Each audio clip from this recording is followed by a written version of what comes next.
Hello everyone, welcome back to my channel. आज के class में हम पढ़ेंगे हाइपर इन्फ्लेशन।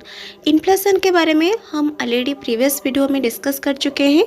इन्फ्लेशन एक कॉमन इकोनॉमिक प्रॉब्लम है, लेकिन जब इन्फ्लेशन कंट्रोल से बाहर हो जाता है तो उसे कहा जाता है हाइपर इन्फ्लेशन।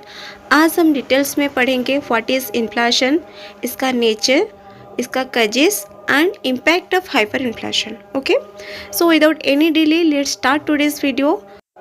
Hyperinflation क्या है?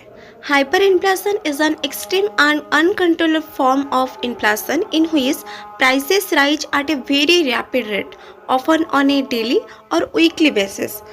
Hyperinflation में क्या होता है? ये एक एक्सट्रीम फॉर्म ऑफ इन्फ्लेशन होता है जहाँ प्राइसेस बहुत ज़्यादा और बहुत फास्ट स्पीड से इंक्रीज करते हैं।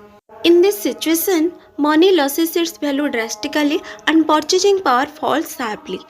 इस सिचुएशन में क्या होता है, प्राइसेस डेली या वीकली बेसिस पर बढ़ता है और मनी अपनी वैल्यू ऑलमोस्ट लॉस कर देता है। मतलब देखो, जब इन्फ्लेशन होता है तो मनी की वैल्यू क्या होती है, कम हो जाती है। ज़्यादा टाइम जब प्राइस इंक्रीज होता है तो मनी का वैल्यू कम हो जाती है। लेकिन हाइपर इन्फ्लेशन एक ऐसी सिचुएशन है जहाँ मनी के वैल्यू के कोई मायने ही नहीं रखता। ओके, सिंपल वर्ड में बताऊं तो हाइपर इन्फ्लेशन का मतलब है पैसा होते हुए भी पैसा बेकार हो जाना। ओके, नॉर्मली इन्फ्लेशन स्लो होता है, लेकिन हाइपर इन्फ्लेशन में प्राइसेस आउट ऑफ कंट्रोल हो जाता है। लोग आज जो पैसे कमाते हैं वो कल यूजलेस हो जाता है।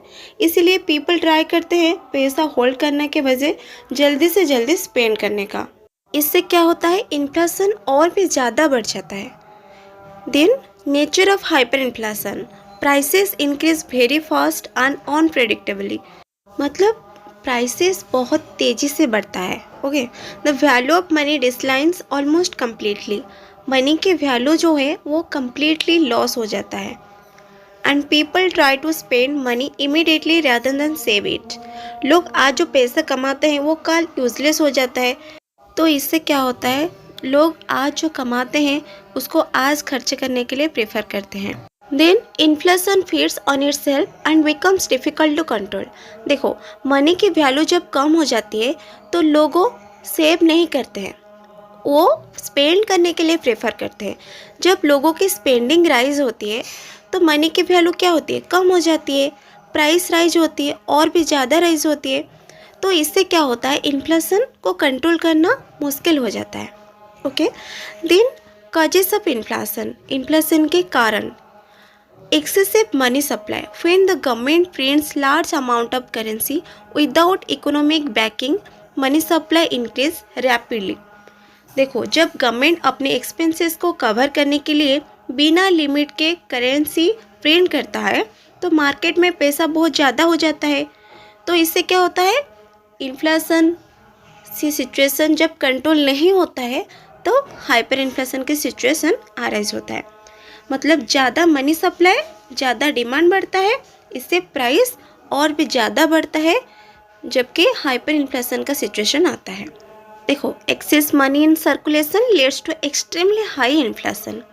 Then second point, high fiscal deficit. A large gap between government expenditure and revenue creates fiscal deficit. जब गवर्नमेंट की इनकम कम और एक्सपेंडिचर बहुत ज़्यादा होता है और डिफिसिट को करेंसी प्रिंट करके कवर किया जाता है तो इससे मनी सप्लाई बढ़ जाती है।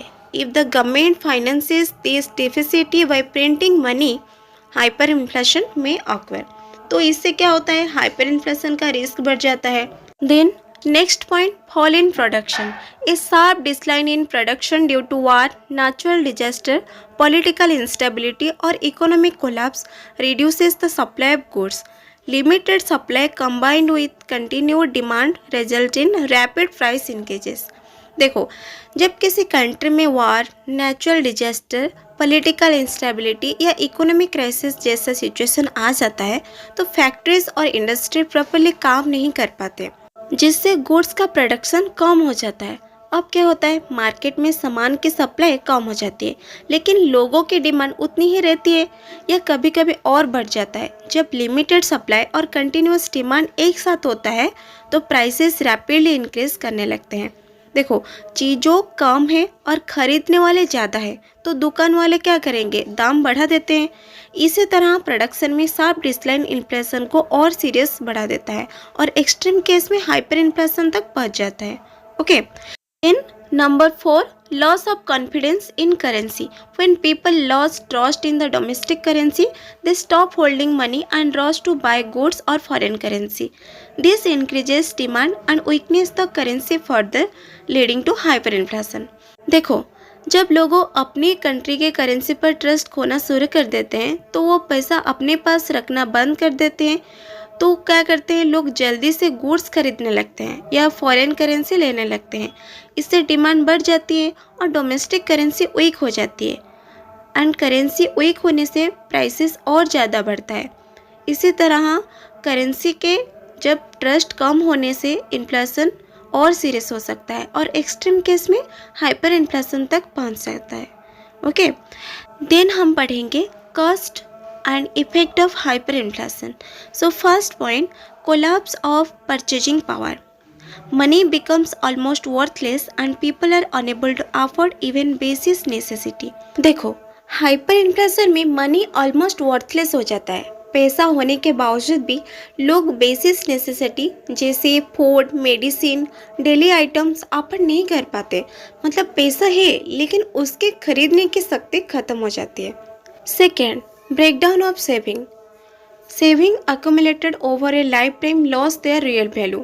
Fixed deposit, pension and insurance benefit become ineffective. जो सेविंग लोगों ने पूरी लाइफ में जमा की होती है वो अपनी रियल वैल्यू लॉस कर देती है। फिक्स डिपॉजिट, पेंशन्स और इंश्योरेंस बेनिफिट पेपर पर तो सेम रहता है लेकिन उनसे मिलने वाला पैसा बहुत कम वैल्यू का हो जाता है। इससे मिडिल क्लास और रिटायर्ड लोग सबसे ज़्यादा अफेक्ट होते हैं। And third point, return of barter system. As money loses its usefulness, people start exchanging goods for goods. The economy may partially return to the barter system. जब पैसा अपनी usefulness loss कर देता है तो लोगों गुड्स के बदले गुड्स एक्सचेंज करना शुरू कर देते हैं। मतलब इकोनॉमी थोड़ी सी बैटर सिस्टम की तरफ वापस जा सकती है क्योंकि लोगों करेंसी पर ट्रस्ट नहीं करते। Then number 4, social and economic instability. Hyperinflation increases poverty, unemployment, crime and social unrest. Political instability often follows economic collapse. देखो, हाइपर इन्फ्लेशन से पॉवर्टी और अनएम्प्लॉयमेंट बढ़ जाता है। लोगों की इनकम उनके एक्सपेंसेस को मैच नहीं करती। इससे क्या होता है, क्राइम रेट, सोशल अनरेस्ट और पब्लिक प्रोटेस्ट बढ़ जाता है। कई बार इकोनॉमिक कोलैप्स के बाद पॉलिटिकल इंस्टेबिलिटी भी आ जा सकती है। Then number 5, adverse impact on business and investment. Uncertainty about prices and cost discourage investment, business activities decline and economic growth collapse. देखो, प्राइसेस और कॉस्ट में अनसर्टेनिटी होने की वजह से बिजनेस फर्म फ्यूचर प्लानिंग नहीं कर पाती, इन्वेस्टमेंट डिसीजन डिले हो जाता है, प्रोडक्शन कम हो जाता है और इकोनॉमिक ग्रोथ ऑलमोस्ट कोलैप्स हो सकता है। देखो, इसीलिए स्टूडेंट हाइपर इन्फ्लेशन से प्राइस राइज नहीं है, ये पूरी इकोनॉमी और सोसाइटी को डिस्टर्ब कर देता है। तो ओवरऑल हाइपर इन्फ्लेशन एक डेंजरस इकोनॉमिक सिचुएशन है जो इकोनॉमी को कम्प्लीटली डैमेज कर सकता है। Excessive money print, high fiscal deficit और loss of confidence in currency hyper inflation का मेन रीज़न होता है। इसीलिए गवर्नमेंट और सेंट्रल बैंक के लिए इन्फ्लेशन को कंट्रोल करने में रखना बहुत ही ज़रूरी होता है ताकि इकोनॉमिक स्टेबल रहे। ओके।